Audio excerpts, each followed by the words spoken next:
এখানে খারিজি, আরে ভাই খারিজি কাকে বলা হয়েছে? আরে উল্টা বুঝতেছে রে ভাই, আরে ভাই এটাকে উল্টা বুঝতেছেন আপনি। আরে ভাই আমরা তো শয়তানের কথা বলতেছি। আরে ভাই আছে কোনো যুক্তি আছে এখানে?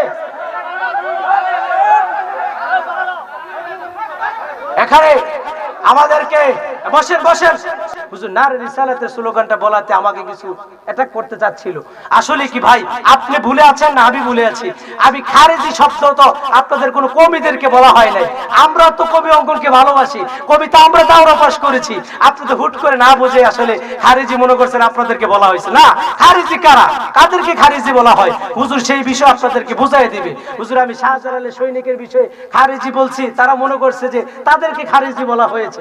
আসলে না রে ভাই, কবিদেরকে খারেজি বলে কে বলে? তাকে আমার সাথে নিয়ে আসে, তারা বলছে কবিরা খারেজি। কবিরা আল্লাহ মানে, রসুল মানে, নবী মানে, সাহাবায়ে কেরাম মানে, ওলি আল্লাহ মানে, তারা কখনো খারেজি হতে পারে না। কথা বলেন ঠিক না বেঠিক? খারেজি কারা? যাদের প্রতি ঈমান নাই, যারা আল্লাহ বিশ্বাস করে না, নবী বিশ্বাস করে না, কোরআন বিশ্বাস করে না, হাদিস বিশ্বাস করে না, তারাই হচ্ছে অরিজিনাল খারেজি। কথা বলেন ঠিক না বেঠিক? না বুঝে ভাই অযথা কেন চেতাচেতি করেন? এটা তো কোনো মানুষই হয় নাই। যদি আমার ভুল হয় রব্বে কারীম যেন আমাকে ক্ষমা করে দেয়, আর যদি আপনাদের ভুল হয় আল্লাহ যেন আপনাদেরকে হেদায়েত দান করে, বলে আল্লাহুম্মা আমিন। যেমন আমার প্রতি একটু নারাজ হয়ে আছেন, আমার প্রতি কেউ অখুশি আছে নাকি কেউ? আমি তো আজকের জন্য আপনাদের এলাকার একটি মেহমান, ঠিক কিনা বলেন? অনেক দূর থেকে আপনাদের মাঝে এসেছি একমাত্র শুধুমাত্র আল্লাহর দ্বীন কোরআনের প্রচারের জন্য, ঠিক কিনা বলেন? তো আমি আপনাদেরকে আরেকবার বলবো, কেমন আছেন? আপনাদের আওয়াজে আমি বুঝবো আপনারা আমার প্রতি খুশি নাকি নারাজ, এবং আপনাদের আওয়াজে আশেপাশে যতটুকু শয়তানরা যারা আছে সব শয়তানকে যেত আল্লাহ পাক হেদায়েত দান করে যেত, বেহেশতের বাগানের মধ্যে আসার তৌফিক দান করে, এইরকম একটি আওয়াজে সকলে আপনারা আমার সাথে আলহামদুলিল্লাহ বলবেন। আপনারা কেমন আছেন? না আওয়াজ হয় নাই, আরো জোরে বলেন কেমন আছেন? সুস্থ রাখার মালিক কি? ভালো রাখার মালিক কি? ধনীর মালিক কে? গরিবের মালিক কে? বড় লোকের মালিক কে? কোটিপতির মালিক কে? সকল কিছু ক্ষমতার মালিক একমাত্র একজন, তিনার নাম আল্লাহ। ঠিক কিনা বলেন? এই আল্লাহ ছাড়া, আল্লাহর দ্বীন ছাড়া এই গোটা দুনিয়াটা কার সৃষ্টি? আর জোরে কথা বলেন, কার সৃষ্টি? আল্লাহ। এখানে যদি কেউ বলে এই দিগুলোটা আমার বাপ দাদা সম্পত্তির জায়গা, এই বাংলাদেশটা, গোটা বাংলাদেশটাই আমাদের, এখানে কারা আর রাজত্ব করতে পারবে না, এই বাংলাদেশের মধ্যে অন্য কোন দেশের নাগরিক এসে এখানের মধ্যে হুকুমত পালন করবে, নাস্তিকতা পালন করবে, সেই সুযোগ বাংলার মুসলমান আর কখনো দেয় না। কথা বলেন ঠিক না বেঠিক? সেই সুযোগ আরো অনেক আগেই এই দেশ থেকে তলিয়ে গিয়েছে, ঠিক কিনা বলেন? এই দেশটা কার? রাজত্ব চলবে কার? আইন চলবে কার? শাসন চলবে কার? কোন আইনে দেশ চলবে? একমাত্র শুধুমাত্র আল্লাহর কোরআন। কথা বলেন ঠিক না বেঠিক? আপনারা কি অল্প সময় আমাকে দিতে পারবেন? সকলে প্রস্তুত আছেন? শ্রোতারা যদি বক্তার জন্য দোয়া করে তাহলে বক্তার ওয়াজ অটোমেটিক আল্লাহর তরফ থেকে একটি রহমত বর্ষিত হয়, ঠিক কিনা বলেন? তা আপনারা কি আমার জন্য দোয়া করবেন? আমিও আপনাদের জন্য প্রাণ খুলে দোয়া করব। মহান রব্বে কারীম যতটা ব্যক্তি আজকে জীবনের প্রত্যেকটা ব্যস্ততা, ঘর বাড়ি সংসার ধর্মকে শেষ করে যারা আজকে মাহফিলে আসছেন, আল্লাহ পাক যেন প্রত্যেকের জীবনের গুনাহগুলিকে ক্ষমা করে বাড়িতে পৌঁছায় দেন। সকলে বলি আল্লাহুম্মা আমিন। আমি দিগুলোতে আসছি, আমার মনটা ভরে গেছে বলে আলহামদুলিল্লাহ, কিন্তু যখন বেহেশতের বাগানে ঢুকছি কেন জানি মনটা বেজার হয়ে গেছে একটা কারণে। সেটা কি বলবো? হ্যাঁ, এমন ভাবে বসে আছেন বেহেশতের বাগানটার ভিতরে, মানে দেখতেও কেমন জানি একটা আনইজি ফিল মনে হইতেছে। আচ্ছা এটা কি একটা বেহেশতের বাগান না? জোরে কথা বলেন, এটা কিসের বাগান? এটা যে বেহেশতের বাগান, এতে কোনো প্রকারের সন্দেহ নাই, সেটা সামনে আলোচনা বুঝতে পারবেন। আমি আপনাদেরকে আরজ করব, এই যে পিছনের ভাইয়েরা আপনারা যারা আছেন, এই যে আইলটার এই দিকে সবাই চলে আসেন, ওঠেন সবাই, একটু কষ্ট করে ওঠেন, একটু সামনে আসেন, কেমন এলোমেলো দেখা যাচ্ছে। এই যে ফাঁকা জায়গাগুলোতে শয়তান বসে আছে, তো আপনি এদিক দিয়ে ওয়াজ শুনতেছেন, শয়তানের দিয়ে আপনারা গুতাইতেছে। আরে বাবু রে বাবা, জীবনে বহুত ওয়াজ শুনছস, এত ওয়াজ শোনার দরকার নাই, লেপ মুড়ি দিয়ে ঘুমায় থাকবাই জিয়া, ঠিক না বেঠে? তো এমনি পয়সা থেকে যদি কিছু না নিতে পারেন মাহফিল থেকে, তাহলে কোনো ফায়দা নেই, একটু আগায় বসেন। শীতকাল যত চাইপা চাইপা বসতে পারবেন তত আরাম লাগবে। মহান আল্লাহ পাক কবুল করো, সকলে বলে আল্লাহুম্মা আমিন।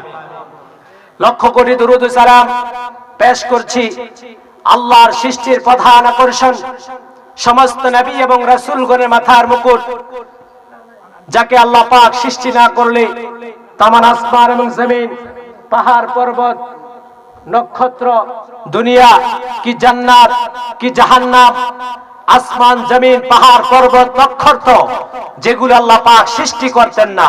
তিনি কে? তিনি হচ্ছেন আল্লাহর সৃষ্টির প্রধান আকর্ষণ, সাইয়্যিদুস সাকালাইন ওয়া ইমামুল মুজনিবিন, সাইয়্যিদুস সাকালাইন ওয়া ইমামুল মুরসালিন, সাহিবে কাবা ওয়া কাউসাইন, রাসূল রাব্বুল আলামিন, আফতাব নবুওয়াত, শাহনশাহ রিসালাত, সরকার দু জাহান, সুলতানুল মদিনা, নূর মুজাসসাম, নূরুন আলা নূর, সাইয়্যিদুনা হাবিবুনা শফিয়ুনা নবিয়ুনা ওয়া কুদওয়াতুনা মাওলানা। আসমানে যার নাম মুবারক আল্লাহ পাক রেখেছেন আহমদ, জমিনে তার নাম মুবারক রেখেছেন মুহাম্মদ। সকলে জবান খুলে পড়ি সাল্লাল্লাহু আলাইহি ওয়াসাল্লামের উপর। সম্মানিত হাজিরিন, আমরা এখন ভূমিকার শুরুতে আর কোনো কথা চলবে না, সকলের মনোযোগ থাকবে আমার দিকে। অল্প কিছুক্ষণের মধ্যেই আপনাদের কাছ থেকে কিছু মূল্যবান নসিহত দিয়ে যে কথাগুলো বলবো, মহান রব্বুল আলামিন যেন সর্বপ্রথম আমাকে, তারপরে আপনাদের সকলকে যেন আমল করার তৌফিক দান করে। সকলে বলে আল্লাহুম্মা আমিন। এখানে যারা বসে আছেন শিক্ষিত সমাজ, আপনাদের কাছ থেকে আমি জানতে চাই, এই জায়গাটার নাম কি? জোরে কথা বলেন, নাম কি? বেহেশতের বাগান। এতে কোনো সন্দেহ আছে? সন্দেহ থাকবে না, আমি হাদিস থেকে আপনাদেরকে সন্দেহ দূর করে দিচ্ছি, দিব। আল্লাহ রাব্বুল আলামিন, আল্লাহর প্রিয় হাবিব, নবী কুল সম্রাট নূহ নবীজি আমার মুহাম্মদ সাল্লাল্লাহু আলাইহি ওয়াসাল্লাম একদিন হঠাৎ করে দিনের কাজে সহবতে তিনি ঘর থেকে বের হয়ে গেলেন। ঘর থেকে বের হওয়ার পরে কিছু দূর সামনে যাওয়ার পরে দেখলেন কিছু সংখ্যক সাহাবীরা দুনিয়ার জমিনের মধ্যে তারা একত্রিত হয়ে কি যেন গুনগুন গুনগুন শব্দ করতেছে। সুবহানাল্লাহ বলেন। আল্লাহর প্রিয় হাবিব নবী কুল সম্রাট নূহ নবীজি আমার মুহাম্মদ সাল্লাল্লাহু আলাইহি সাল্লাম ওই জায়গাটার মধ্যে গিয়ে সাহাবায়ে কেরামদেরকে প্রশ্ন করলেন, হে সাহাবীরা, তোমরা এখানে দলবদ্ধ হয়ে একত্রিত হয়ে কি করতেছ? সাহাবীরা প্রশ্নের জবাবে বলে, ইয়া রাসূলুল্লাহ, ইয়া হাবিবাল্লাহ, এই মজলিসের মধ্যে আমরা বসে আছি একমাত্র শুধুমাত্র মহান রব্বুল আলামিনের জিকির করতেছি, পড়ি সুবহানাল্লাহ। সাহাবীরা তারপরে কি করতেছ? ইয়া রাসূলুল্লাহ, ইয়া হাবিবাল্লাহ, ইয়া নবী আল্লাহ, আল্লাহর শান ও মানে আলোচনা করতেছি, আল্লাহর জিকির করতেছি, আল্লাহর হাবিবের শান ও মান নিয়ে কথা বলতেছি। আমরা এখানে আল্লাহর জিকিরের মধ্যে মশগুল হয়ে আছি। আল্লাহর প্রিয় হাবিব সাহাবীদেরকে ডাক দিয়ে বলে, হে সাহাবীরা, সবেমাত্র জিবরাইল আমিন আমার কাছে ওহী নিয়ে আসলেন। তোমরা যারা এখানে একত্রিত হয়ে আল্লাহর শান ও মান নিয়ে আলোচনা করতেছ, জিবরাইল আমিন সবেমাত্র আমার কাছে ওহী নিয়ে এসে বললেন, ইয়া রাসূলুল্লাহ, ইয়া হাবিবাল্লাহ, এই সাহাবীরা যারা আল্লাহর প্রশংসার মধ্যে নিমজ্জিত হয়ে আছে, যারা এখানে আল্লাহর প্রশংসা করতেছে, যারা জিকির করতেছে, যারা আপনার শান ও মান নিয়ে কথা বলতেছে, হাবিব, আল্লাহু আকবার, হাবিব আপনি বলে দেন ওই সকল আপনার সাহাবীদেরকে আপনি বলে দেন তারা যেন দুনিয়ার জমিনের মধ্যে জান্নাতের মধ্যে বসে আছে। আর একটু আস্তে বলেন সুবহানাল্লাহ। তাহলে আমরা রাসূলের হাদিস থেকে আমরা শুনতে পারলাম, জানতে পারলাম তদ্রূপ দুনিয়ার জমিনের মধ্যে যেই জায়গাটার মধ্যে আল্লাহর হাবিবের আলোচনা করা হয়, আল্লাহর আলোচনা করা হয়, জিকির করা হয়, মিলাদ মাহফিল হয়, যেই জায়গার মধ্যে কোরআন এবং সুন্নাহর আলোচনা হয়, তাহলে আমরা বুঝতে পারলাম দুনিয়ার জমিনের মধ্যে ওই জায়গাটাকে আল্লাহ বেহেশতের বাগান বলে দিয়েছে। চিৎকার করে বলে আল্লাহু আকবার। তাহলে আমরা কোথায় বসে আছি? বেহেশতের বাগানে। কালকে কিন্তু আমাদের জন্য বেহেশতের বাগান থাকবে না, ঠিক না বলেন? তাহলে ভাইরা আমার, বন্ধুরা আমার, শুধু বেহেশতের বাগানে বসে আছি এখানেই শেষ নয়। আপনারা যারা এই বেহেশতের বাগানের মধ্যে বসে আছেন, কেনই বা বসে আছেন? আপনারা একটু সামনে আলোচনা শুনলে বুঝতে পারবেন। এই বেহেশতের বাগানের মধ্যে আমরা যারা এসে বসতে পারলাম, আমাদের মতো ধন্য জীবন এই দুনিয়াতে আর কারো নাই, কথা বলে ঠিক কিনা? আমাদের মতো এমন ভাগ্যবান ব্যক্তি মনে হয় এই দুনিয়ার জমিনের মধ্যে আর কেউ নাই। কেন? আল্লাহর প্রিয় হাবিব বলে দিয়েছে, কোন বান্দা যদি ঘর থেকে বের হয়ে যায় খাঁটি দিল নিয়তে, তওবা ইস্তেগফারের নিয়তে, যদি কোন বান্দাটা যদি ঘর থেকে বের হয়ে যায় এমন নিয়তে, আলেম ওলামাদের মজলিসের মধ্যে বসবে, বেহেশতের বাগানের মধ্যে বসবে, বসার পরে আলেম ওলামারা যা কিছু বলবে, আল্লাহ রাব্বুল আলামিন বলতেছে, ও ফেরেশতারা, আমার বান্দাটা যে ঘর থেকে বের হয়ে গেল কোথায় যাচ্ছে? ইয়া আল্লাহ, আপনার বান্দাটা বেহেশতের বাগানের মধ্যে যাচ্ছে। হে ফেরেশতারা, আমার বান্দাকে আমাকে কোনোদিন দেখেছে? না, আল্লাহ দেখে নাই। আমার জান্নাত দেখেছে? না, আল্লাহ দেখে নাই। আমার জাহান্নাম কি দেখেছে? না, আল্লাহ দেখে নাই। তাহলে আমার বান্দারা দিন দিন পা হেঁটে হেঁটে কোথায় যাচ্ছে? ইয়া আল্লাহ, আপনার বান্দারা দিগুলির জমিনের মধ্যে খন্দকার শাহাদুল্লাহ ফকিরের মাজার শরীফ জামে মসজিদের উদ্যোগে বেহেশতের বাগানের মধ্যে যাচ্ছে।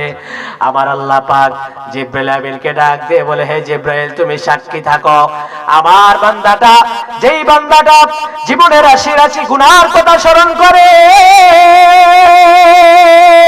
আল্লাহু আকবার, জীবনের সব গুনার কথা স্মরণ করে, যেই বান্দাটা বেহেশতের বাগানের মধ্যে খাঁটি দিল নিয়তে তওবা করে, অন্তর পরিষ্কার করে, যেই বান্দাটা বেহেশতের বাগানের মধ্যে বসে যাবে, ও ফেরেশতা তুমি সাক্ষী থাকো, আমার বান্দা বেহেশতের বাগানের মধ্যে বসার পরে ওলামায়ে কেরামদের আলোচনা শুনলো, হাদিসের আলোচনা শুনলো, কোরআনের আলোচনা শুনলো, জিকির করলো, মিলাদ করলো, আল্লাহ এবং আল্লাহর হাবিবের শান ও মান নিয়ে আলোচনা শুনলো।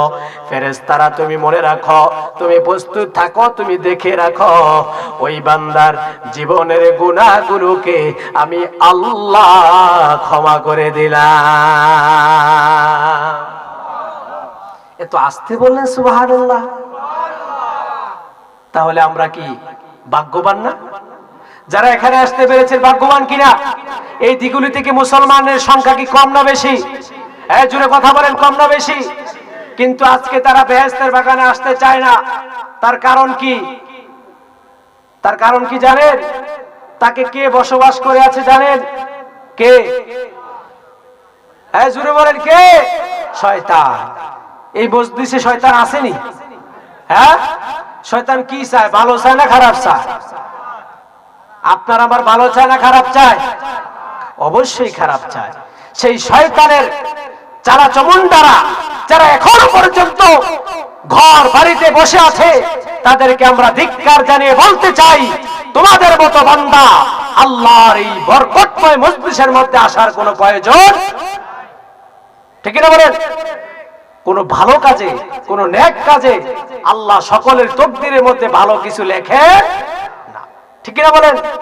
তাহলে ভাইরা আমার, বন্ধুরা আমার, আমরা যারা এখানে এসে বসতে পেরেছি, তাহলে আমরা রব্বে কারীমের দরবারে শুকরিয়া তার আরেকবার চিৎকার মেরে বলি আলহামদুলিল্লাহ। আপনারা কি ঘুমায় গেছেন? মনোযোগ আছে এদিকে, ওইদিকে বারবার চাওয়া লাগবে না। হুজুর সময় মতো স্টেজে চলে আসবে বলে আলহামদুলিল্লাহ। আজকে পান ভরে আপনাদেরকে আলোচনা শোনাবে। কথা বুঝতে পেরেছেন? আমরা এখন সুন্দর করে একটি তাকবীর দিব। এই তাকবীরের আওয়াজটা যেন যারা নিয়ে এখনো পর্যন্ত ঘরে সিফা সাফায় দোকান পাড়ে রাস্তাঘাটে লেফটিনের ভিতরে বিড়ি টিড়ি টানতে আছে, ওইটি যা আছে এই তাকবীরের লোকে যে তো সবাই প্যান্ডেলে ঢুয়ে পারবেন ইনশাআল্লাহ। ইনশাআল্লাহ নমুনে তো বোঝা যায় কদ্দুর পারবেন, ফিডের নমুনে বোঝা রাখতে দেন না, ছেড়ে দেয়। ইনশাআল্লাহ নমুনে বোঝা গেছে আপনারা পারবেন না পারবেন। এমন ভাবে আল্লাহ তাকবীর ধ্বনি ভালোভাবে দিবেন যেই সকল ভাইয়ের এখনো পর্যন্ত ঘরে দোকানপাটে রাস্তাঘাটে আছে তারা সকলে যেত আমাদের মাহফিলে চলে আসে। সকলে বলে নারে তাকবীর, মাশাআল্লাহ মাশাআল্লাহ। যে আওয়াজ মাশাআল্লাহ দিলে, এই আওয়াজে আইবো বেটারা বাইর থেকে মাহফিল সারছে। কি যুবকরা কি ঘুমায় গেছে নাকি? ওই ফিসের যুবকরা ঘুমায় গেছ? সকলে ভালো করে একটা তাকবীর দেন, নারে তাকবীর। স্টেজ হইছে না আওয়াজ, আর এটা বাইরে যাইব কবে? বেশিরভাগই তো মুরব্বী, এর লেগে মনে আওয়াজের সংখ্যা কম নাকি? নারে রিসালাত, আহলে সুন্নাত ওয়াল জামাত, কোরআন হাদিস যেখানে, মিলাদ মাহফিল যেখানে, আল্লাহ এবং রাসূল যেখানে। আরেকটি কথা না বললে আপনাদেরকে নয়, এই ফিতনার জামানার মধ্যে এমনও কিছু কুখ্যাত এলেমি লোক বক্তা বের হয়েছে এখন বর্তমানে, যারা নাকি আমার রাসূলের রিসালাতকে তারা কখনো বিশ্বাস করতে চায় না। কথা বলেন ঠিক না বেঠিক? এই দ্বিগুণের জমিন থেকে ওই সকল আল্লাহর বান্দাদেরকে যারা টাইটেল লাগিয়ে, যারা মুফতি লাগিয়ে, মুহাদ্দিস লাগিয়ে, যারা আজকে বাংলার জমিনের মধ্যে বলতে চাই আল্লাহর নবীর নারে রিসালাতের স্লোগান চলবে না, দ্বিগুণের জমিন থেকে আপনাদেরকে বলতে চাই ওই সকল বক্তাদেরকে এই দেশ থেকে, বাংলার জমিন থেকে পিটিয়ে তাড়িয়ে ইন্ডিয়ার জমিনে দেওয়ার দরকার। কথা বলেন ঠিক না বেঠিক? তাকবীর, নারে রিসালাত, নারে সুন্নাত ওয়াল জামাত। মাওলানা হাফেজ গোলাম রাব্বি সাহেব বরুড়াবাসীর পক্ষ থেকে শুনে রাখো মুসলমান, এই আওয়াজ, এই ভূমিকম্পে বাংলার মুসলমান দেশ স্বাধীন করে নাই। কথা বলেন ঠিক না বেঠিক? এইরকম ইসলাম দেখার জন্য, এইরকম নাস্তিকতার কথা বলার জন্য দেশ স্বাধীন করে নাই। দেশ স্বাধীন করেছি একমাত্র আল্লাহর হাবিবের, আল্লাহর রাসূলের সুন্নাতকে বাংলার জমিনের মধ্যে জিন্দা করতে হবে। কথা বলেন ঠিক না বেঠিক? ওই রকম বক্তাদের ওয়াজ কখনো শোনা যাবে? চিন্তা করছেন মুসলমান? দিন দিন আমাদের ঈমানকে কেমন ভাবে তারা ঢুকিয়ে নিয়ে যাচ্ছে। আর সাহায্য বিষয়, তুমি কি লেখাপড়া করেছো? তুমি বলতেছো নারে রিসালাত, ফালতু স্লোগান, সেটা শিরকের স্লোগান। তোমাকে পাইলে দ্বিগুণের মুসলমান এই বাংলাদেশ তারা করে দিবে। কথা বলেন ঠিক না বেঠিক? আল্লাহ যেখানে, রাসূল সেখানে। কথা বলেন ঠিক না বেঠিক? আল্লাহ যেখানে, তার হাবিব সেখানে। সেটা শুধু দ্বিগুণী নয়, সেটা শুধু বাংলার জমিনে নয়, সেটা আরশে মহল্লা থেকে আজকে পর্যন্ত যেখানে আল্লাহ সেখানে নবী, আজানে আল্লাহ আজানে নবী, কালেমায়ে আল্লাহ কালেমায়ে নবী। কথা বলেন ঠিক না বেঠিক? আরে মোল্লা সাহেব, কিতাবাতে কিছু গাইতে কথা বললেন, নারে রিসালাত ফালতু স্লোগান বললেন। আরে আল্লাহর পরেই তো আমার নবী। কথা বলেন ঠিক না বেঠিক? আমরা তো নবীর উপরে আল্লাহকে কখনো নেই নাই, আল্লাহর পরেই আমাদের রাসূলের স্লোগান আসবে। কথা কোন ঠিক না বেঠিক? তার জন্য আমি বলে যাই, ছুটে আয়েশা জালালের নির্ভীক সৈনিকেরা, খতম করো খারিজেদের চেলা চামুন্ডারা। কথা বলেন ঠিক কিনা? ছুটে আয়েশা জালালের নির্ভীক সৈনিকেরা, খতম করো খারিজেদের চেলা চামুন্ডা গুলা। অলিদের পাক ভূমিতে বিপ্লবেরই মশাল জ্বালে, অলিদের বাকভূমিতে বিপ্লবেরই মশাল জ্বালে। শাহজালালের স্বপ্ন ছিল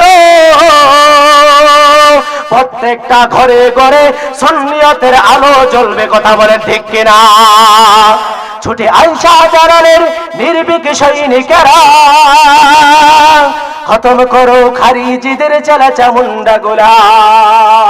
সেই আলো ছড়িয়ে দিতে বিপ্লবেরই মশাল ধরে, সেই আলো ছড়িয়ে দিতে বিপ্লবেরই মশাল ধরে।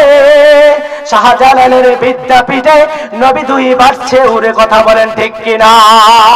তার জন্য এই দেশের মধ্যে ইসলাম এনেছেন আউলিয়ায়ে কেরাম, ইসলাম এনেছেন শাহজালাল আমিনী রাহমাতুল্লাহ আলাইহি, ইসলাম এনেছেন শাহপরানী আমিনী রাহমাতুল্লাহ আলাইহি। এই বাংলাদেশটা আমার দেন, আমরা মুসলমান, আমাদের দেশ, কথা বলে ঠিক না বেঠিক? এই দেশের মধ্যে কোন প্রকারই কিংবা আমার নবীর শান ও মান নিয়ে কথা বলবে চামড়া থাকবে না। সুন্নিয়ত যতদিন পর্যন্ত জমিনে বেঁচে থাকবে 1 ইঞ্চি পরিমাণ বাংলার জমিনে কাউকে ছাড় দেওয়া হবে না, কথা বলে ঠিক না বেঠিক? ভাইরা আমার, বন্ধুরা আমার, বড় আফসোসের বিষয় হয় আজকে ওয়াজের মঞ্চগুলা এমন হয়ে গিয়েছে, তারা অযথা মুখ দিয়ে যা বের হয় তাই বলতেছে, কথা বলে ঠিক না বেঠিক? সোচ্চার হতে হবে, সাবধান হতে হবে। ইবলিসের মতো আমলদারি দুনিয়াতে কেউ ছিল না, ইবলিসের মতো আমলওয়ালাই দুনিয়াতে কেউ ছিল না। খুব সাবধান হতে হবে, সতর্ক থাকতে হবে। ইমাম যে তো চুরি না করতে পারে, কথা বল ঠিক না বেঠিক? ভাইরা আমার, বন্ধুরা আমার, সেই দিকে যাচ্ছি না, আসুন মূল আলোচনার দিকে চলে যাই। আমাকে একটি বিষয় দেওয়া হয়েছে, সেই বিষয়টা আপনাদের মাঝে আমি উপস্থাপনা করতে চাই। আলোচ্য বিষয় আমাকে একটি বিষয় দিয়েছে, যে নামাজের একটি বিষয় দিয়েছে। কি সম্পর্কে? এই যে দিকে মনোযোগ দেন, নামাজ সম্পর্কে আলোচনা করবে। কি সম্পর্কে? নামাজ সম্পর্কে। আল্লাহ রাব্বুল আলামিন বলেন, قد أفلح المؤمنون الذين هم في صلاتهم خاشعون। পরে সুবহানাল্লাহ। আল্লাহ রাব্বুল আলামিন মুমিন বান্দাদেরকে দুনিয়ার জমিনের মধ্যে একমাত্র শুধুমাত্র সফলকাম মুমিন ওই ব্যক্তিদেরকে বলা হয়েছে। কোন ব্যক্তিটা? সেই ব্যক্তিরা যারা হচ্ছে قد أفلح المؤمنون الذين هم في صلاتهم خاشعون। আল্লাহ রাব্বুল আলামিন বললেন, প্রকৃতপক্ষে সফলকাম মুমিন হচ্ছে এই ব্যক্তিটা যারা নামাজের মধ্যে বিনয়ী হয়। বলি সুবহানাল্লাহ। যারা নামাজের মধ্যে বিনয়ী হয় তারাই হচ্ছে প্রকৃতপক্ষে সফলকাম মুমিন। যারা নামাজের মধ্যে নম্র হয়, যারা নামাজের মধ্যে ভদ্রতা হয়, তাদের মাত্র সফলকাম মুমিন এই দুনিয়ার জমিনের মধ্যে আর কেউ হতে পারে না, কথা বলেন ঠিক কিনা? তার জন্য রব্বুল আলামিন বলেন, বুনিয়াল ইসলাম আলা খামসিন শাহাদাতি আল্লা ইলাহা ইল্লাল্লাহু ওয়া আন্না মুহাম্মাদান আবদুহু ওয়া রাসূলুহু ওয়া ইকামিস সালাতি ওয়া ইতাইজ যাকাতি ওয়াল হজ্জি ওয়া সাওমি রমাদান। জিকার মেরে বলি সুবহানাল্লাহ। আল্লাহ রাব্বুল আলামিন পৃথিবীর সকল মানুষদেরকে এমন একটি বিষয় দিয়ে আমাদের সকলকে, এমন একটা বিষয় দিয়ে আমাদের সকলকে আল্লাহ রাব্বুল আলামিন দুনিয়ার জমিনের মধ্যে আমাদেরকে বলতেছেন, যারা প্রকৃতপক্ষে মুমিন বান্দা হয়ে যাবে তাদের জন্য একমাত্র শুধুমাত্র বুনিয়াল ইসলাম আলা খামসিন। যারা প্রকৃতপক্ষে মুসলমান তাদের জন্য মহান রব্বুল আলামিন সর্বপ্রথম বলেছেন, বুনিয়াল ইসলাম আলা খামসিন শাহাদাতিন আল্লা ইলাহা ইল্লাল্লাহু ওয়া আন্না মুহাম্মাদান আবদুহু ওয়া রাসূলুহু। চিৎকার মেরে বলি সুবহানাল্লাহ। আল্লাহ রাব্বুল আলামিন বলেন, সর্বপ্রথম দুনিয়ার জমিনের মধ্যে যেই ব্যক্তিটা ঈমান আনার পরে সর্বপ্রথম আমাদের জন্য যে বিষয়টা দরকার, সেই বিষয়টা হলো আমাদের জন্য নামাজ। নামাজ নামাজ চিল্লায় পড়ে সুবহানাল্লাহ।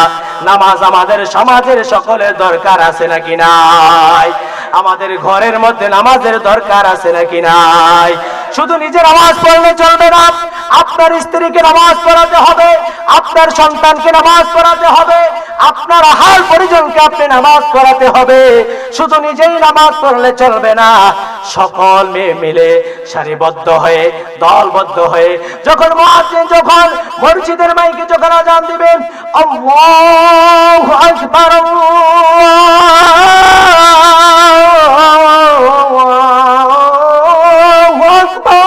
আল্লাহু আকবার, মুয়াজ্জিন যখন পাঁচ ওয়াক্ত নামাজে যখন মসজিদের মাইকে আযান দিবে, দুনিয়ার সকল কাজ বন্ধ করে দিয়ে একমাত্র শুধুমাত্র নামাজের দিকে ধাবিত হতে হবে। কথা বলেন ঠিক কিনা? ভাইরা আমার, বন্ধুরা আমার, তার জন্য রব্বুল আলামিন অন্য এক জায়গার মধ্যে বলেছেন, ইন্নাস সালাতা তানহা আনিল ফাহশাই ওয়াল মুনকার, নিশ্চয়ই একমাত্র শুধুমাত্র নামাজই পারে পৃথিবীর সকল অশ্লীলতা, পৃথিবীর সকল বেহায়াপনা, পৃথিবীর সকল খারাপ কাজ থেকে একমাত্র শুধুমাত্র পারে নামাজ আপনাকে বিরত রাখতে। কথা বলেন ঠিক কিনা? তার জন্য রব্বুল আলামিন সূরা আনকাবুতের 45 নম্বর আয়াতের মধ্যে কত সুন্দরভাবে আয়াত নাযিল করে দিয়ে মুমিন বান্দাদেরকে জানিয়ে দিচ্ছেন, আমার আল্লাহ রব্বুল আলামিন বলেন, ইন্নাস সালাতা তানহা আনিল ফাহশাই ওয়াল মুনকার। পড়ি সুবহানাল্লাহ। নিশ্চয়ই নামাজ এমন একটা ইবাদত, যে ইবাদতটা যদি প্রত্যেকটা মুমিন বান্দার মধ্যে না থাকে, তাহলে হাসরের ময়দানে, কিয়ামতের ময়দানে, কাল কিয়ামতের ময়দানে সর্বপ্রথম কিন্তু আপনাকে নামাজের জন্য হিসাব দিতে হবে। ঠিক কিনা বলেন? আপনি দুনিয়ার জমিনের মধ্যে ভালো কাজ করেছেন, আপনি ভালো ইবাদত করেছেন, সেটা আপনার গ্রহণযোগ্য হতে পারে না হতে পারে, কিন্তু হাসরের ময়দানে আপনাকে সর্বপ্রথম যে বিষয়টা আপনাকে জিজ্ঞাসা করা হবে, সেই বিষয়টা হলো আল্লাহর প্রিয় হাবিব নবী কুল সম্রাট নূহ নবী জামান, আল্লাহু আকবার, মুহাম্মদ সাল্লাল্লাহু আলাইহি সাল্লাম বলেন, আউয়ালু মা ইউহাসাবু বিহিল আবদু ইয়াউমাল কিয়ামাতিস সালাহ। সুবহানাল্লাহ। আল্লাহ রাব্বুল আলামিন হাসরের ময়দানে সর্বপ্রথম আপনাকে নামাজের জন্য আপনাকে সর্বপ্রথম প্রশ্ন করা হবে, আউয়ালু মা ইউহাসাবু বিহিল আবদু ইয়াউমাল কিয়ামাতিস সালাহ। জবানে খুলে পড়ি সুবহানাল্লাহ। আল্লাহ রাব্বুল আলামিন সর্বপ্রথম আপনাকে কিয়ামতের ময়দানে নামাজের জন্য আপনাকে জিজ্ঞাসা করা হবে। বলে আল্লাহু আকবার। নামাজের জন্য জিজ্ঞাসা করা হবে, বলবে দুনিয়ার জমিনের মধ্যে বান্দা তোমরা কি ইবাদত করেছো, কি ইবাদত তোমরা করেছো? আয় আয় সকল বান্দারা, আজকে হাসরের ময়দানে হিসাব কিতাব শুরু হয়ে যাবে। হিসাবের মধ্যে সর্বপ্রথম এক একটা বান্দাকে জিজ্ঞাসা করা হবে, হে আমার বান্দারা, দুনিয়ার জমিনের মধ্যে থেকে তোমরা কি ইবাদত করেছো? আয় আমার কাছে আয়, নামাজের হিসাব আমার কাছে দিয়ে যাও। পড়ি সুবহানাল্লাহ।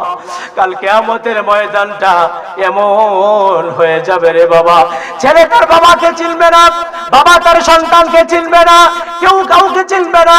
একটা নেকির জন্য ছেলে ঘুরবে তার বাবার পিছে, বাবা ঘুরবে তার ছেলের পিছে। ওই কঠিন ময়দানে আপনাকে সর্বপ্রথম জিজ্ঞাসা করা হবে, বান্দা তুমি দুনিয়াতে এসেছিলে, তোমাকে নামাজের জন্য আহ্বান করা হয়েছিল, তুমি নামাজের জন্য কি প্রস্তুতি নিয়েছো? সর্বপ্রথম যদি আপনি নামাজের হিসাব কিতাব যদি আপনি ভালোভাবে দিতে পারেন, তাহলে আল্লাহ রাব্বুল আলামিন আপনাকে বিনা হিসাবে জান্নাতের মেহমান বানিয়ে দিবে। বলি সুবহানাল্লাহ। তারপরে রব্বুল আলামিন দেখেন, আল্লাহর প্রিয় হাবিব আরেক জায়গার মধ্যে বলেছেন, মিফতাহুল জান্নাতিস সালাহ। আল্লাহর প্রিয় হাবিব বলেন, কিয়ামতের ময়দানে সকল ইবাদত শেষ হওয়ার পরে বান্দাকে বলবে, বান্দা তুমি জান্নাতের মধ্যে চলে যাও। তারপরে আল্লাহ পাক যখন বান্দাকে বলবে তুমি জান্নাতের মধ্যে চলে যাও, বান্দা যখন জান্নাতের মধ্যে চলে যাবে, জান্নাতে যাওয়ার পরে যখন দেখবে জান্নাতের দরজার মধ্যে তালা লাগানো আছে, বান্দা বলবে, হে ফেরেশতারা, আমাকে আল্লাহ পাক বলেছে জান্নাতে ঢোকার জন্য, কিন্তু আমার জন্য তো জান্নাতের দরজাটা খোলা আছে, জান্নাতের দরজাটা আমার জন্য খুলে দাও। ফেরেশতা বান্দাকে প্রশ্ন করে বলবে, হে বান্দা, দুনিয়ার জমিনের মধ্যে তোমাকে নামাজের জন্য বলা হয়েছিল, কিন্তু তুমি নামাজ পড়ো নাই। তোমার জন্য আজকে হাসরের ময়দানে তোমাকে আল্লাহ পাক জান্নাত দিয়ে দিয়েছেন ঠিক, কিন্তু তুমি দুনিয়ার জমিনের মধ্যে ওলামায়ে কেরামরা বলেছিল তোমাকে 5 ওয়াক্ত নামাজ আদায় করার জন্য, মসজিদে যাওয়ার জন্য, কিন্তু তুমি নামাজ আদায় করো নাই। আজকে হাসরের ময়দানে তোমার জন্য জান্নাত খোলা হবে না। চিৎকার করে বলে ঠিক না বেঠে? তাহলে নামাজ পড়ার দরকার আছে নাকি নাই? এই দিকে মুসলমান ডান হাত তুলে বলো, নামাজ পড়ার দরকার আছে নাকি নাই? একমাত্র শুধুমাত্র ওয়ালি ওয়ান নামাজই পারে আপনাকে শান্তি দিতে।